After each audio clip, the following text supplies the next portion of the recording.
ಕ್ಲೀಂ ಕೃಷ್ಣಾಯ ನಮಃ. ನಿಮ್ಮ ಜೀವನದಲ್ಲಿ ಯಶಸ್ಸು ಬೇಕೇ? ಹಣ, ಆರೋಗ್ಯ ಮತ್ತು ಸಂತೋಷ ಬೇಕೇ? ನಮ್ಮ ಹಸ್ತಾಕ್ಷರವೇ ನಮ್ಮ ಭವಿಷ್ಯವನ್ನ ರೂಪಿಸುತ್ತದೆ ಅನ್ನೋದು ನಿಮಗೆ ಗೊತ್ತಾ? ತಪ್ಪಾದ ಸಹಿ ಜೀವನದಲ್ಲಿ ಸಮಸ್ಯೆಗಳನ್ನ ತರಬಹುದು.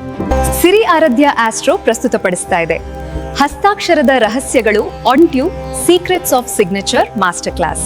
ಕೇವಲ ಹಸ್ತಾಕ್ಷರದಲ್ಲಿ ಸಣ್ಣ ಬದಲಾವಣೆಯಿಂದ ಹಣಕಾಸಿನ ಏಳಿಗೆ, ಆರೋಗ್ಯ ಸಮತೋಲನ ಹಾಗೂ ವಿವಾಹ ಜೀವನ ಸುಧಾರಿಸಬಹುದು. ಫೆಬ್ರವರಿ 23ರಿಂದ 21 ದಿನಗಳ ವಿಶೇಷ ತರಗತಿ.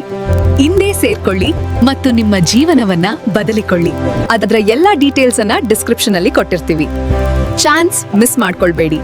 ಕ್ಲಾಸ್ಗೆ ಇಂದೇ ಜಾಯ್ನ್ ಆಗಿ. ನಮಸ್ತೆ ಪ್ರಿಯ ಸದಸ್ಯರಿಗೆಲ್ಲ, ಆರಾಧ್ಯ ಆಸ್ಟ್ರೋ ಯೂಟ್ಯೂಬ್ ಚಾನಲ್ಗೆ ತಮಗೆಲ್ಲರಿಗೂ ಆತ್ಮೀಯವಾದ ಸ್ವಾಗತ. ನಾನು ನಿಮ್ಮ ವಿಜಯ ರಾಜ್. ಈ ದಿನ ನಾವು ಬಹಳ ವಿಶೇಷವಾಗಿ ಇದೇ ಬರುವ 17ನೇ ತಾರೀಕು ಅಂದ್ರೆ ಮಂಗಳವಾರದ ದಿನ ಸೂರ್ಯಗ್ರಹಣ ಒಂದು ಸಂಭವಿಸಲಿದೆ. ಈ ಸೂರ್ಯಗ್ರಹಣದ ಪ್ರಭಾವ 12 ರಾಶಿಗಳವರಿಗೆ ಯಾವ ತರ ಇರುತ್ತೆ ಅದರ ಬಗ್ಗೆ ಇವತ್ತು ಟಿಪ್ಪಣಿ ಮಾಡಲಿಕ್ಕೆ ಪ್ರಯತ್ನ ಮಾಡ್ತೇನೆ. ಮುಂದೆ ಹೋಗುವುದಕ್ಕಿಂತ ಮುಂಚೆ ನೀವೇನಾದ್ರೂ ನಮ್ಮ ಚಾನಲ್ಗೆ ಹೊಸಬರಾಗಿದ್ರೆ ದಯವಿಟ್ಟು ನಮ್ಮ ಯೂಟ್ಯೂಬ್ ಚಾನಲ್ ಸಬ್ಸ್ಕ್ರೈಬ್ ಮಾಡಿ, ಬೆಲ್ ಐಕಾನ್ ಪ್ರೆಸ್ ಮಾಡಿ, ಲೈಕ್ ಮಾಡಿ, ಕಮೆಂಟ್ ಮಾಡಿ. ವಿಡಿಯೋ ಇಷ್ಟ ಆದಲ್ಲಿ ದಯವಿಟ್ಟು ಇದನ್ನ ನಿಮ್ಮವರ ಜೊತೆಗೆ ಶೇರ್ ಮಾಡಿ. ಮುಖ್ಯವಾಗಿ ಸೂರ್ಯಗ್ರಹಣ ಏನಿರುತ್ತೆ ಇದು ಭಾರತದಲ್ಲಿ ವಿಸಿಬಲ್ ಇಲ್ಲ, ಭಾರತದಲ್ಲಿ ಗೋಚಾರ ಇಲ್ಲ. ಅದರಿಂದಾಗಿ ಇಲ್ಲಿ ಸೂತಕದ ಆಚರಣೆ ಕೂಡ ಇರುವುದಿಲ್ಲ. ಆನಂತರ ಈ ಒಂದು ಸೂರ್ಯಗ್ರಹಣ ವಿಶೇಷವಾಗಿ ದಕ್ಷಿಣ ಅಮೆರಿಕ, ದಕ್ಷಿಣ ಆಫ್ರಿಕಾ ಮತ್ತೆ ಅಂಟಾರ್ಟಿಕಾದ ಕೆಲವು ಭಾಗಗಳಲ್ಲಿ ಕಾಣಸಿಗುತ್ತೆ. ಬಟ್ ಭಾರತದಲ್ಲಿ ಅದರ ವಿಸಿಬಿಲಿಟಿ ಇರುವುದಿಲ್ಲ. ಅದರ ಒಂದು ವಿಸಿಬಿಲಿಟಿ ಭಾರತದಲ್ಲಿ ಇಲ್ಲ ಅಂದ್ರೂ ಕೂಡ ಅದರ ಪ್ರಭಾವವನ್ನು ನಾವು ಅಲ್ಲಗಳೆಯುವಂತಿಲ್ಲ. ಇಲ್ಲಿ ಮುಖ್ಯವಾಗಿ ಏನಾಗುತ್ತೆ, ಸೂರ್ಯಗ್ರಹಣ ಮಂಗಳವಾರ ಮಧ್ಯಾಹ್ನ 3:36 ಶುರುವಾಗಿ ಸಾಧಾರಣ ಸಂಜೆ 7:56 ನಡೆಯಲಿದೆ. ಈ ಒಂದು ಸೂರ್ಯಗ್ರಹಣ ನಡೆಯುವಂತ ಸಂದರ್ಭದಲ್ಲಿ ಈ ಗ್ರಹಣ ಕುಂಭರಾಶಿಯಲ್ಲಿ ನಡೆಯುತ್ತೆ. ಕುಂಭರಾಶಿಯಲ್ಲಿ ಪಂಚಗ್ರಹಗಳ ಕೂಟ ಇರುತ್ತೆ. ಸೂರ್ಯಗ್ರಹಣವು ಧನಿಷ್ಠ ನಕ್ಷತ್ರದಲ್ಲಿ ನಡೆಯುತ್ತೆ. ಸೂರ್ಯ ಆ ಸಮಯದಲ್ಲಿ ಧನಿಷ್ಠ ನಕ್ಷತ್ರದಲ್ಲಿ ಇರ್ತಾನೆ. ಆತನ ಜೊತೆಗೇನೆ ಅಲ್ಲಿ ವಿಶೇಷವಾಗಿ ಚಂದ್ರ, ಆನಂತರ ಚಂದ್ರನ ಜೊತೆಗೆ ಸೂರ್ಯ, ಶುಕ್ರ, ರಾಹು, ಬುಧ, ಹೀಗೆ ಪಂಚಗ್ರಹ ಕೂಟ ಕೂಡ ಅಲ್ಲಿರುತ್ತೆ. ಈಗ ಈ ಸೂರ್ಯಗ್ರಹಣ ಅಂತ ಏನಿರ್ತಲ್ವ ಇದು ಯಾರಿಗೆ ತುಂಬಾ ಜಾಸ್ತಿ ಪ್ರಭಾವವನ್ನ ಬೀರುವ ಸಾಧ್ಯತೆ ಉಂಟು. ಒಂದನೇದಾಗಿ ಅರ್ಥ ಮಾಡ್ಕೊಳ್ಳಿ, ನಿಮ್ಮ ಜಾತಕ ತೆಗೆದು ನೋಡಿ. ಆ ಜಾತಕದಲ್ಲಿ ಏನಾದ್ರೂ ಕುಂಭ ರಾಶಿಯಲ್ಲಿ ರಾಹು ಇದ್ದಾನೆ, ಆಲ್ರೆಡಿ ನಿಮ್ಮ ನ್ಯಾಟಲ್ ಚಾರ್ಟ್ ಅಲ್ಲಿ ಅಂದ್ರೆ ನಿಮ್ಮ ಲಗ್ನ ಚಾರ್ಟ್ ಅಲ್ಲಿ ಕುಂಭ ರಾಶಿಯಲ್ಲಿ ರಾಹು ಇದ್ದಾನೆ, ಕುಂಭ ರಾಶಿಯಲ್ಲಿ ಕೇತು ಇದ್ದಾನೆ, ಕುಂಭ ರಾಶಿಯಲ್ಲಿ ಶನಿ ಇದ್ದಾನೆ, ಕುಂಭ ರಾಶಿಯಲ್ಲಿ ಸೂರ್ಯ ಇದ್ದಾನೆ ಅಥವಾ ಕುಜ ಇದ್ದಾನೆ ಅಂತ ಇದ್ರೆ ಈ ಸೂರ್ಯಗ್ರಹಣದ ಪ್ರಭಾವ ನಿಮ್ಗೆ ಸ್ವಲ್ಪ ಮ್ಯಾಲಿಫಿಕ್ ಇನ್ಫ್ಲುಯೆನ್ಸ್ ಅನ್ನ ಕೊಡುವ ಸಾಧ್ಯತೆಗಳು ತೀರಾ ಜಾಸ್ತಿ ಆಗಿಬಿಡುತ್ತೆ. ಇನ್ನು ಸೂರ್ಯಗ್ರಹಣ ಯಾರಿಗೆ ಪ್ರಾಬ್ಲಮ್ ಆಗುತ್ತೆ, ಯಾರೆಲ್ಲ ಜಾತಕದಲ್ಲಿ ನೋಡಿ, ಸೂರ್ಯಗ್ರಹಣ ಅಂದ್ರೆ ಒಂದು ಕ್ಲಾಸಿಕಲ್ ಟೆಕ್ಸ್ಟ್ ಏನ್ ಹೇಳುತ್ತೆ, ಸೂರ್ಯಗ್ರಹಣ ಬಹಳ ವಿಶೇಷ ರೀತಿಯಲ್ಲಿ 6ನೇ ಮನೆ, 8ನೇ ಮನೆ, ಅದರಲ್ಲೂ ಕೂಡ 8ನೇ ಮನೆ ಮತ್ತೆ 12ನೇ ಮನೆಯಲ್ಲಿ ನಡೆದಾಗ, ನಿಮ್ಮ ರಾಶಿಯಿಂದ 8ನೇ ಮನೆ, ರಾಶಿಯಿಂದ 12ನೇ ಮನೆಯಲ್ಲಿ ಸೂರ್ಯಗ್ರಹಣ ನಡೆದಾಗ ಮೇ ಬಿ ಅದು ತೊಂದರೆಗಳನ್ನ ಕ್ರಿಯೇಟ್ ಮಾಡುವ ಸಾಧ್ಯತೆಗಳು ಕೆಲವೊಂದು ಬಾರಿ ಇರುತ್ತೆ ಅಂತ. ಅದೇ ತರ ನಿಮ್ಮ ಜಾತಕದಲ್ಲಿ ರಾಶಿಯಿಂದ ಲಾಭಸ್ಥಾನದಲ್ಲಿ ಸೂರ್ಯಗ್ರಹಣ ಆಗ್ತಾ ಉಂಟು ಅಥವಾ ಲಾಭದಿಂದ 2ನೇ ಮನೆಯಲ್ಲಿ ಸೂರ್ಯಗ್ರಹಣ ಆಗ್ತಾ ಉಂಟು ಅಂದಾಗ ಕೂಡ ಅದು ಕೆಲವೊಂದು ಬಾರಿ ಪ್ರಾಬ್ಲಮ್ ಅನ್ನ ಕ್ರಿಯೇಟ್ ಮಾಡುವ ಸಾಧ್ಯತೆಗಳು ಉಂಟು ಅಂತ ಒಂದು ಕ್ಲಾಸಿಕಲ್ ಟೆಕ್ಸ್ಟ್ ಅಲ್ಲಿ ಅದನ್ನ ಹೇಳಿದ್ದಾರೆ. ಅದೇ ತರ ಸೂರ್ಯಗ್ರಹಣ ಯಾರಿಗೆ ಫೇವರಬಲ್ ಆಗುತ್ತೆ, ಸೂರ್ಯಗ್ರಹಣ ನಿಮ್ಮ ಜಾತಕದ ಕೇಂದ್ರದಲ್ಲಿ ನಡೆದಾಗ, ಅಂದ್ರೆ ಚಂದ್ರನಿಂದ ಕೇಂದ್ರದ ಸ್ಥಾನಗಳು 1, 4, 7, 10ನೇ ಸ್ಥಾನಗಳಲ್ಲಿ ಸೂರ್ಯಗ್ರಹಣ ನಡೆದಾಗ ಅಥವಾ ಭಾಗ್ಯಸ್ಥಾನ ಮತ್ತೆ ಪಂಚಮ ಸ್ಥಾನಗಳಲ್ಲಿ ಸೂರ್ಯಗ್ರಹಣ ನಡೆದಾಗ ಅದು ಅಂತಹ ಬ್ಯಾಡ್ ಇಂಪ್ಯಾಕ್ಟ್ ಅನ್ನ ಕೊಡುವ ಸಾಧ್ಯತೆಗಳು ತೀರಾ ಕಡಿಮೆ ಅಂತ ಕೂಡ ಹೇಳಿದ್ದಾರೆ.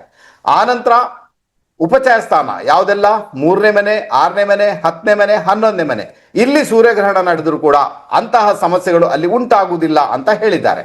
ಓವರ್ ಆಲ್ ನೋಡ್ಲಿಕ್ಕೆ ಹೋದ್ರೆ ಸೂರ್ಯಗ್ರಹಣದ ಪ್ರಭಾವ ಏನಿರ್ತದೆ, ಕುಂಭರಾಶಿಯಲ್ಲಿ ಮ್ಯಾಲಿಫಿಕ್ ಇನ್ಫ್ಲುಯೆನ್ಸ್ ಕೊಡುವಂತ ಪ್ಲಾನೆಟ್ಸ್ ತುಂಬಾ ಇದ್ದಾಗ ಮಾತ್ರ ಅದರ ಪ್ರಭಾವವನ್ನು ಜಾಸ್ತಿನೇ ನೋಡ್ಲಿಕ್ಕೆ ನಮ್ಗೆ ಸಿಗುತ್ತೆ. ಒಂದು ವೇಳೆ ಹಾಗೆ ಇಲ್ಲ, ಒಂದು ವೇಳೆ ಎಣಿಸ್ಕೊಳ್ಳಿ ಕುಂಭರಾಶಿಗೆ ಗುರುವಿನ ದೃಷ್ಟಿ ಇದೆ, ನಿಮ್ಮ ಜಾತಕದಲ್ಲಿ ಕುಂಭರಾಶಿ ಗುರುವಿನ ದೃಷ್ಟಿ ಇದೆ ಅಥವಾ ಶುಭ ಗ್ರಹಗಳ ದೃಷ್ಟಿ ಇದೆ ಅಂದಾಗ ಕೂಡ ಎಲ್ಲೋ ಒಂದು ಕಡೆ ಸೂರ್ಯಗ್ರಹಣದ ಪ್ರಭಾವ ನಿಮ್ಮ ಪಾಲಿಗೆ ಬಾರದೆ ಹೋಗುವಂತ ಸಾಧ್ಯತೆಗಳು ತೀರಾ ಜಾಸ್ತಿ. ಈ ಸೂರ್ಯಗ್ರಹಣದ ಸಂದರ್ಭದಲ್ಲಿ ರಾಹು 15:26 ಇರ್ತಾನೆ. ಅದೇ ರೀತಿ ಸೂರ್ಯ 4:31 ಇರ್ತಾನೆ. ಅಂದ್ರೆ ಓವರ್ ಆಲ್ ನೋಡ್ಲಿಕ್ಕೆ ಹೋದ್ರೆ ಒಂದು 10 ಡಿಗ್ರಿಗಳ ಅಂತರದಲ್ಲಿ ಈ ಒಂದು ಗ್ರಹಣ ಸಂಭವಿಸ್ತದೆ. ಅದರ ಅರ್ಥ ಏನಂದ್ರೆ ಅದರಲ್ಲಿ ತುಂಬಾ ಸಮಸ್ಯೆಗಳು ಉಂಟಾಗುವ ಸಾಧ್ಯತೆಗಳು ತೀರಾ ಕಡಿಮೆ. ಅದರಿಂದಾಗಿ ಎಲ್ಲೋ ಒಂದು ಕಡೆ ಯಾರು ಹೆದರುವಂತ ಅವಶ್ಯಕತೆಗಳು ನನ್ನ ಲೆಕ್ಕದಲ್ಲಂತೂ ಖಂಡಿತ ಇಲ್ಲ. ಆದ್ರೂ ಕೂಡ ರಾಶಿಗಳ ಪ್ರಭಾವ ಅಂದ್ರೆ ಪ್ರತಿ ರಾಶಿಗಳವರಿಗೆ ಯಾವ ತರದ ಪ್ರಭಾವ ಬೀಳ್ಬೋದು ಅದರ ಬಗ್ಗೆ ತಿಳಿಸಿ ಹೇಳಲಿಕ್ಕೆ ಪ್ರಯತ್ನ ಮಾಡ್ತೇನೆ.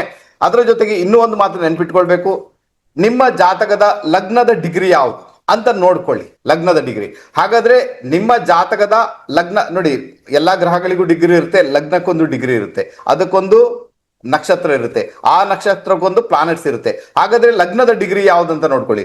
ಆ ಲಗ್ನದ ಡಿಗ್ರಿ ಏನಾದ್ರೂ 15 ಡಿಗ್ರಿ 26 ನಿಮಿಷದಲ್ಲಿ ಉಂಟು ಅಥವಾ ಒಂದು 14, 15, 16 ಡಿಗ್ರಿಯ ಒಳಗಡೆ ಲಗ್ನ ಇದೆ ಅಂತ ಇಟ್ಟುಕೊಳ್ಳೋಣ. ಅಥವಾ ಲಗ್ನ ಒಂದು ವೇಳೆ 4 ಡಿಗ್ರಿ ಅಥವಾ 3, 4, 5 ಡಿಗ್ರಿಯಲ್ಲಿ ನಿಮ್ಮ ಲಗ್ನ ಉಂಟು ಅಂತ ಇಟ್ಟುಕೊಳ್ಳೋಣ. ಸೊ ಈ ಸಂದರ್ಭದಲ್ಲಿ ಏನಾಗುತ್ತೆ, ಸೂರ್ಯಗ್ರಹಣದ ಪ್ರಭಾವ ನಿಮ್ಮ ಪಾಲಿಗೆ ಬಹಳ ಜಾಸ್ತಿನೇ ಬೀಳುವಂತಹ ಸಾಧ್ಯತೆಗಳು ತೀರಾ ಜಾಸ್ತಿ ಆಗಿಬಿಡುತ್ತೆ ಸರ್. ಸೊ ಇದನ್ನ ಅರ್ಥ ಮಾಡ್ಕೊಳ್ಳಿ. ಎಲ್ಲೋ ಒಂದ್ ಕಡೆ ಲಗ್ನದ ಡಿಗ್ರಿಯನ್ನು ಕೂಡ ನೋಡಿಕೊಂಡು ನೀವು ಸೂರ್ಯಗ್ರಹಣದ ವಿಚಾರದಲ್ಲಿ ಸ್ವಲ್ಪ ಮಟ್ಟಿಗೆ ಅರಿವನ್ನ ಮೂಡಿಸ್ಕೊಳ್ಬಹುದು, ಏನು ತೊಂದರೆ ಇಲ್ಲ. ಓಕೆ, ಹಾಗಾದ್ರೆ ಈಗ ಬಂದ್ಮೇಣ ನಮ್ಮ 12 ರಾಶಿಗಳವರಿಗೆ ಯಾವ ತರದ ಪ್ರಭಾವ ಸೂರ್ಯಗ್ರಹಣ ಬೀರುತ್ತೆ. ಮೇಷರಾಶಿಯವರಿಗೆ ಲಾಭಸ್ಥಾನದಲ್ಲಿ ಸೂರ್ಯಗ್ರಹಣ, ಯಾವುದೇ ಸಮಸ್ಯೆ ಇಲ್ಲ. ಇಲ್ಲಿ ನೀವು ಚಿಂತೆ ಮಾಡಬೇಕಾದ ಅಗತ್ಯ ಕೂಡ ಇಲ್ಲ. ನಿಮ್ಮ ಯಾವುದೇ ರೀತಿಯ ಇನ್ಕಮ್ಗೆ ತೊಂದರೆ ಆಗುವಂತ ಸಾಧ್ಯತೆಗಳಂತೂ ಕಂಡು ಬರುವುದಿಲ್ಲ. ಅದರಿಂದಾಗಿ ಅದು ಫೇವರೇಬಲ್ ಆಗುತ್ತೆ, ಯಾಕಂದ್ರೆ ಅದು ಉಪಚಯ ಸ್ಥಾನ. ವೃಷಭ ರಾಶಿಯವರಿಗೆ ವಿಶೇಷವಾಗಿ ಸೂರ್ಯಗ್ರಹಣ 10ನೇ ಮನೆಯಲ್ಲಿ ಆಗುವುದರಿಂದ ನಿಮಗೂ ಕೂಡ ಕಾರ್ಯಕ್ಷೇತ್ರಕ್ಕೆ ಸಂಬಂಧಪಟ್ಟಂತೆ ಏನೂ ತೊಂದರೆಗಳು ಕ್ರಿಯೇಟ್ ಆಗಲ್ಲ. ನೀವು ಕೂಡ ಚಿಂತೆ ಮಾಡೋದಾಗತ್ತೆ ಅಲ್ಲ, ಇಸ್ ದ ಮಚ್ ಬೆಟರ್ ಅಂತ ಹೇಳ್ತೇನೆ. ಒಳ್ಳೆ ರಿಸಲ್ಟ್ ಅನ್ನೇ ಕೊಡಬಲ್ಲದು ನಿಮಗೆ. ಅದರ ಜೊತೆಗೆ ಎಲ್ಲೋ ಒಂದು ಕಡೆ ನಮ್ಮ ವೃಷಭ ರಾಶಿಯವರಿಗೆ ವಿಶೇಷವಾಗಿ ಈ ಸೂರ್ಯಗ್ರಹಣದ ಪ್ರಭಾವದಿಂದಾಗಿ ಕಾರ್ಯಕ್ಷೇತ್ರದಲ್ಲಿ ಉನ್ನತಿ ಬರುವಂತಹ ಸಾಧ್ಯತೆಗಳು ಕೂಡ ತೀರಾ ಜಾಸ್ತಿ ಆಗಿಬಿಡುತ್ತೆ ಸರ್. ಯಾಕಂದ್ರೆ ಅದು 10ನೇ ಮನೆ ಅಂತ ಏನಿದೆ ಅದು ಉಪಚಯ ಸ್ಥಾನಕ್ಕೆ ಸಂಬಂಧಪಟ್ಟಂತೆ ಕೆಲಸ ಮಾಡುತ್ತೆ. ಆನಂತರ ಮಿಥುನ ರಾಶಿಯವರಿಗೆ ಸೂರ್ಯಗ್ರಹಣ ಭಾಗ್ಯಸ್ಥಾನದಲ್ಲಿ ಆಗ್ತಾ ಉಂಟು. ಸೊ ಎಲ್ಲೊಂದು ಕಡೆ ತಂದೆಯ ಆರೋಗ್ಯದ ವಿಚಾರದಲ್ಲಿ ಸ್ವಲ್ಪ ಗಮನ ಕೊಡಬೇಕು ನೀವು. ಬಟ್ ಭಾಗ್ಯಕ್ಕೆ ಸಂಬಂಧಪಟ್ಟಿದ ಅಂತಹ ಸಮಸ್ಯೆಗಳು ಉಂಟಾಗುವ ಸಾಧ್ಯತೆಗಳು ಡೆಫಿನೆಟ್ ಆಗಿಲ್ಲ. ಅದೇ ರೀತಿ ಕರ್ಕಾಟಕ ರಾಶಿಯವರಿಗೆ ಸೂರ್ಯಗ್ರಹಣ 8ನೇ ಮನೆ ಅಂದ್ರೆ 8th ಹೌಸ್ ಅಲ್ಲಿ ಆಗುವುದರಿಂದ ಇಲ್ಲಿ ನೀವು ಟ್ರಾವೆಲಿಂಗ್ ಮಾಡಬೇಕಾದ್ರೆ, ಯಾರ ಜೊತೆ ವ್ಯವಹಾರ ಮಾಡಬೇಕಾದ್ರೆ ಅಥವಾ ನಿಮ್ಮ ಯಾವುದೋ ಸಂಬಂಧಗಳು ಗುಪ್ತ ರೀತಿಯಲ್ಲಿದೆ ಅಂದಾಗ ಅದು ಪ್ರಾಬ್ಲಮ್ ಅನ್ನ ಕ್ರಿಯೇಟ್ ಮಾಡುವ ಸಾಧ್ಯತೆಗಳು ತೀರಾ ಜಾಸ್ತಿ ಇರುವುದರಿಂದ ಕರ್ಕಾಟಕ ರಾಶಿಯವರಿಗೆ ಸೂರ್ಯಗ್ರಹಣ ಸ್ವಲ್ಪ ಬ್ಯಾಡ್ ಇಂಪ್ಯಾಕ್ಟ್ ಅನ್ನ ಕ್ರಿಯೇಟ್ ಮಾಡುವ ಸಾಧ್ಯತೆಗಳು ಇದ್ದೇ ಇರುತ್ತೆ. ಅದೇ ರೀತಿ ಸಿಂಹ ರಾಶಿಯವರಿಗೆ 7th ಹೌಸ್ ಅಲ್ಲಿ ಸೂರ್ಯಗ್ರಹಣ ಆಗುವುದರಿಂದ ನಿಮ್ಮ ಆರೋಗ್ಯದ ಬಗ್ಗೆ ಗಮನ ಕೊಡಬೇಕಾದ ಅನಿವಾರ್ಯತೆ ಉಂಟು. ಮಾರಕ ಸ್ಥಾನದಲ್ಲಿ ಸೂರ್ಯಗ್ರಹಣ ಆಗ್ತಾ ಉಂಟು. ಇದು ನಿಮ್ಮ ಮದುವೆ ಜೀವನ ಮತ್ತೆ ನಿಮ್ಮ ಆರೋಗ್ಯದ ಮೇಲೆ ಇನ್ಫ್ಲುಯೆನ್ಸ್ ಅನ್ನ ಕ್ರಿಯೇಟ್ ಮಾಡುವ ಸಾಧ್ಯತೆಗಳು ಇರುವುದರಿಂದ, ಪ್ರಭಾವನ ಬೀರುವ ಸಾಧ್ಯತೆಗಳು ಇರುವುದರಿಂದ ಸ್ವಲ್ಪ ಜಾಗರೂಕರಾಗಿರ್ಬೇಕಾದಂತ ಅನಿವಾರ್ಯತೆ ಉಂಟು. ಅದೇ ರೀತಿ ಕನ್ಯಾ ರಾಶಿಯವರಿಗೆ 6ನೇ ಮನೆಯಲ್ಲಿ ಸೂರ್ಯಗ್ರಹಣ ಆಗುವುದರಿಂದ ಶತ್ರು ನಿವಾರಣೆ ಆಗುವಂಥದ್ದು, ಶತ್ರು ಕಾಟದಿಂದ ತೊಂದರೆಯಿಂದ ಮುಕ್ತರಾಗುವಂತ ಸಾಧ್ಯತೆಗಳು ತೀರಾ ಜಾಸ್ತಿ. ಇಲ್ಲಿ ಕೂಡ ನೀವು ಹೆದರುವಂತ ಅವಶ್ಯಕತೆಗಳು ನನ್ನ ಲೆಕ್ಕದಲ್ಲಿ ಖಂಡಿತ ಇಲ್ಲ. ಅದೇ ರೀತಿ ತುಲಾ ರಾಶಿಯವರಿಗೆ 5ನೇ ಮನೆಯಲ್ಲಿ ಸೂರ್ಯಗ್ರಹಣ ಆಗುವುದರಿಂದ ಅದು ಕೂಡ ಅಂತ ದೊಡ್ಡ ಸಮಸ್ಯೆಯನ್ನು ಕ್ರಿಯೇಟ್ ಮಾಡುವ ಸಾಧ್ಯತೆಗಳಂತೂ ಡೆಫಿನೆಟ್ ಆಗಿ ಇಲ್ಲವೇ ಇಲ್ಲ. ಯಾಕಂದ್ರೆ ಅಲ್ಲಿ ಡಿಗ್ರಿಯ ಅಂತರ ಇರುವುದರಿಂದ ಅದರ ಪ್ರಭಾವ ನಿಮ್ಮ ಪಾಲಿಗೆ ತೀರಾ ಕಡಿಮೆ. ಆದ್ರೂ ಕೂಡ ಏನೋ ಒಂದು ಪ್ರೀತಿ ಪ್ರೇಮ, ಸ್ನೇಹಿತರು, ವಿದ್ಯೆ, ಮಕ್ಕಳು ಅಂದಾಗ ಸ್ವಲ್ಪ ಮಟ್ಟಿಗೆ ವೇರಿಯೇಷನ್ ಅನ್ನು ಅನುಭವಿಸಲಿಕ್ಕೆ ಸಿಗ್ಬೋದು. ಬಟ್ ಟೆಂಪರರಿ ಆಗಿರುತ್ತೆ, ಚಿಂತೆ ಮಾಡೋದಾಗತ್ತೆ ಇಲ್ಲ. ಅದೇ ತರ ನಮ್ಮ ವೃಶ್ಚಿಕ ರಾಶಿಯವರಿಗೆ 4th ಹೌಸ್ 4ನೇ ಮನೆಯಲ್ಲಿ ಸೂರ್ಯಗ್ರಹಣದ ಇಂಪ್ಯಾಕ್ಟ್ ಇರುವುದರಿಂದ ನಿಮ್ಮ ಭೂಮಿ ಮನೆ ವಿಚಾರಗಳು, ಪೇಪರ್ ವರ್ಕ್ ಅಲ್ಲಿ ತೊಂದರೆಗಳಾಗಬಹುದು. ಈ ಸಮಯದಲ್ಲಿ ಭೂಮಿಯ ವಿಚಾರದಲ್ಲಿ ಪ್ರೊಸೀಡ್ ಆಗಬೇಡಿ, ಮೋಸಗಳನ್ನು ನೋಡಬೇಕಾದ ಅನಿವಾರ್ಯತೆ ಬರ್ಬೋದು. ಆದ್ರೂ ಕೂಡ ಅದು ಟೆಂಪರರಿ ಆಗಿರುವುದರಿಂದ, ಯಾಕಂದ್ರೆ ಅದು ನಿಮ್ಮ ಕೇಂದ್ರ ಸ್ಥಾನ ಆಗಿರುವುದರಿಂದ ನಿಮ್ಗೆ ಅಲ್ಲಿ ಕೂಡ ಚಿಂತೆ ಮಾಡಬೇಕಾದಾಗತ್ತೆ ನನ್ನ ಲೆಕ್ಕದೊಂದು ಖಂಡಿತ ಇಲ್ಲ. ಅದೇ ರೀತಿ ಧನು ರಾಶಿಯವರಿಗೆ 3ನೇ ಮನೆಯಲ್ಲಿ ಸೂರ್ಯಗ್ರಹಣ ಆಗುವುದರಿಂದ, ಸೂರ್ಯಗ್ರಹಣ ಬಂದು 3ನೇ ಮನೆ ಬಂದು ಉಪಚಯ ಸ್ಥಾನ. ಅದೇ ತರ ನಿಮ್ಮ ಪರಾಕ್ರಮ ಆಗಿರುವುದರಿಂದ ಅಲ್ಲಿ ಸೂರ್ಯಗ್ರಹಣ ಆಗುವುದರಿಂದ ಅಲ್ಲಿ ಕೂಡ ನೀವು ಚಿಂತೆ ಮಾಡುವಂತ ಅಗತ್ಯ ಇಲ್ಲ. ಎಲ್ಲೋ ಒಂದ್ ಕಡೆ ನಿಮಗೆ ಟ್ರಾವೆಲಿಂಗ್ ಮಾಡ್ಲಿಕ್ಕೆ ಸಿಗ್ಬೋದು. ಕಾರ್ಯಕ್ಷೇತ್ರದಲ್ಲಿ ಸ್ಟೇಟಸ್ ಅನ್ನ ಕ್ರಿಯೇಟ್ ಮಾಡ್ಕೊಳ್ಳಿಕ್ಕೆ ಈ ಸೂರ್ಯಗ್ರಹಣ ನಿಮಗೆ ವಿಶೇಷ ರೀತಿಯಲ್ಲಿ ಹೆಲ್ಪ್ ಮಾಡುವಂತಹ ಸಾಧ್ಯತೆಗಳು ಇದ್ದೇ ಇರುತ್ತೆ. ಅದೇ ರೀತಿ ಮಕರ ರಾಶಿಯವರಿಗೆ 2ನೇ ಮನೆ ಅಂದ್ರೆ 2nd ಹೌಸ್ ಅಲ್ಲಿ ಸೂರ್ಯಗ್ರಹಣ ನಡೆಯುತ್ತೆ. ದುಡ್ಡು ಹಣಕಾಸಿನ ವಿಚಾರದಲ್ಲಿ ಬಹಳ ಜಾಗರೂಕರಾಗಿರ್ಬೇಕು. ಸ್ವಲ್ಪ ಆರೋಗ್ಯದ ವಿಚಾರದಲ್ಲಿ ಗಮನವನ್ನು ಕೊಡಬೇಕು. ನಮ್ಮ ಹಣಕಾಸಿನ ಲೇನಾದೇನದಲ್ಲಿ ಸ್ವಲ್ಪ ಜಾಗರೂಕರಾಗಿರ್ಬೇಕಾದ ಅನಿವಾರ್ಯತೆ ಉಂಟು. ಯಾರಿಗೂ ಕೂಡ ನೀವು ದುಡ್ಡನ್ನು ಕೊಡಬೇಕಾದ್ರೂ ಕೂಡ ಒಂದು ದೊಡ್ಡ ಮಟ್ಟಿಗೆ ಅಮೌಂಟ್ ಅನ್ನು ಕೊಟ್ಟು ಸಿಕ್ಕಾಕೊಳ್ಳುವಂತ ಸಾಧ್ಯತೆ ಇರುವುದರಿಂದ ಅದರ ಬಗ್ಗೆ ಗಮನ ಕೊಡಿ. ಆರೋಗ್ಯದ ಬಗ್ಗೆ ಗಮನ ಕೊಡಿ. ಬಾಕಿ ವಿಚಾರಗಳು ನಿಮಗೂ ಕೂಡ ಅಂತ ಸಮಸ್ಯೆ ಅಂತೂ ಡೆಫಿನೆಟ್ ಆಗಿ ಅಲ್ವೇ ಇಲ್ಲ. ಕುಂಭರಾಶಿಗೆ ಅವರ ಒಂದು ರಾಶಿಯಲ್ಲಿನೇ ಭ್ರಮಣ ಆಗುವುದರಿಂದ ಮೇ ಬಿ ಡೆಫಿನೆಟ್ ಆಗಿ ನಿಮಗೆ ಹೆಲ್ತ್ ಆರೋಗ್ಯ ಒಂದು ಸ್ವಲ್ಪ ಏರುಪೇರಾಗುವಂಥ ಸಾಧ್ಯತೆಗಳನ್ನು ತಳ್ಳಿ ಹಾಕುವಂತಿಲ್ಲ. ಸ್ವಲ್ಪ ಏನೋ ಒಂದು ಯೋಗ ಪ್ರಾಣಾಯಾಮ ಅಂತ ಮಾಡಿಕೊಂಡು ಅಥವಾ ಡಾಕ್ಟರ್ನ ಭೇಟಿ ಮಾಡಿ ನಿಮ್ಮ ಸಮಸ್ಯೆಯನ್ನು ಖಂಡಿತ ನೀವು ಸಾಲ್ವ್ ಮಾಡ್ಕೊಳ್ಬೋದು. ಮೀನರಾಶಿಯವರಿಗೆ 12th ಹೌಸ್ 12ನೇ ಮನೆಯಲ್ಲಿ ಸೂರ್ಯಗ್ರಹಣ ಆಗುವುದರಿಂದ ಇದು ಸ್ವಲ್ಪ ಪ್ರಾಬ್ಲಮೆಟಿಕ್ ಅಂತ ಹೇಳ್ತೇನೆ. ಹೆಲ್ತ್ ಅನ್ನು ನೋಡ್ಕೊಳ್ಳಿ, ಆರೋಗ್ಯದ ಬಗ್ಗೆ ತುಂಬಾ ಗಮನ ಕೊಡಬೇಕು. ನೀವು ಖರ್ಚು ವೆಚ್ಚದ ಬಗ್ಗೆ ಗಮನ ಕೊಡಬೇಕಾಗುತ್ತೆ. ಮ್ಯಾರಿಡ್ ಲೈಫ್ ಅಲ್ಲಿ ಸ್ವಲ್ಪ ಡಿಸ್ಟರ್ಬೆನ್ಸ್ ಅನ್ನ ನೋಡ್ಲಿಕ್ಕೆ ಸಿಗುವಂತ ಸಾಧ್ಯತೆಗಳುಂಟು. ಈ ಸಂದರ್ಭದಲ್ಲಿ ಎಲ್ಲೋ ಒಂದು ಕಡೆ ವಿದೇಶ ಪ್ರಯಾಣ ಮಾಡುವಂತದ್ದು ಇದ್ರೆ ದಯವಿಟ್ಟು ಅದನ್ನ ಸ್ವಲ್ಪ ಮಟ್ಟಿಗೆ ಅವಾಯ್ಡ್ ಮಾಡಿ ಅಂತ ಹೇಳ್ತೇನೆ. ಇದು ಒಳ್ಳೆ ರಿಸಲ್ಟ್ ಅನ್ನ ಡೆಫಿನೆಟ್ ಆಗಿ ಕೊಟ್ಟೆ ಕೊಡುತ್ತೆ. ಇನ್ನು ಸಮಸ್ಯೆ ಉಳ್ಳವರು ಅಲ್ವಾ, ಯಾರೋ ತೊಂದರೆ ಸಿಕ್ಕಾಕೊಂಡಿದ್ದಾರೆ, ತೊಂದರೆ ಉಂಟು, ಅಥವಾ ಸೂರ್ಯಗ್ರಹಣದ ಪ್ರಾಬ್ಲಮ್ ಆಗ್ತಾ ಉಂಟು, ಅಥವಾ ಸೂರ್ಯಗ್ರಹಣಕ್ಕೆ ಹೆದರಿ ಬಿಟ್ಟಿದ್ದೇವೆ ಅಂದಾಗ ನೀವು ಶಿವನ ಷಡಾಕ್ಷರಿ ಮಂತ್ರ ಓಂ ನಮ ಶಿವಾಯ ಈ ಮಂತ್ರವನ್ನ ಬಹಳ ಸ್ಲೋ ಮೂಮೆಂಟ್ ಅಲ್ಲಿ ಚಾಂಟ್ ಮಾಡ್ಲಿಕ್ಕೆ ಪ್ರಯತ್ನ ಮಾಡಿ. ಸೂರ್ಯಗ್ರಹಣದ ದಿನ ಕೂಡ ಮಾಡ್ಬೋದು. ಆ ನಂತರ ಇದರ ಒಂದು ಪ್ರಭಾವ ಆಲ್ಮೋಸ್ಟ್ ಒಂದು 2-3 ತಿಂಗಳ ಕಾಲ ಅದಕ್ಕಿಂತ ಹೆಚ್ಚು ಡೆಫಿನೆಟ್ ಆಗಿ ಇರುವುದಿಲ್ಲ. ಸೊ ಖಂಡಿತ ನೀವು ಆ ಮಂತ್ರವನ್ನು ಚಾಂಟ್ ಮಾಡೋದ್ರ ಮುಖಾಂತರ ಒಂದಷ್ಟು ತೊಂದರೆಗಳಿಂದ, ಒಂದಷ್ಟು ಸಮಸ್ಯೆಗಳಿಂದ ಡೆಫಿನೆಟ್ ಆಗಿ ನೀವು ಮುಕ್ತರಾಗಿ ಬಿಡ್ತೀರಾ.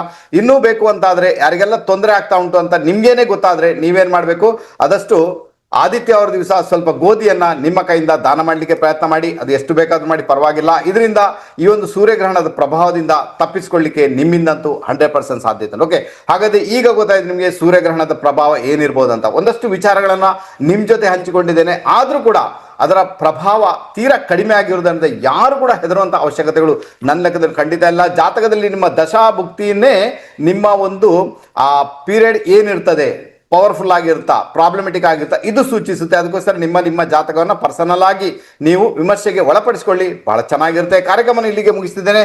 ಇನ್ನೊಂದು ರಹಸ್ಯಮಯ ವಿಡಿಯೋ ಜೊತೆಗೆ ನಿಮ್ಮ ಮುಂದೆ ಪ್ರತ್ಯಕ್ಷನಾಗ್ತೇನೆ. ಅಲ್ಲಿವರೆಗೆ ಎಲ್ಲರಿಗೂ ಕೂಡ ನಮಸ್ತೆ. ಬಾಯ್.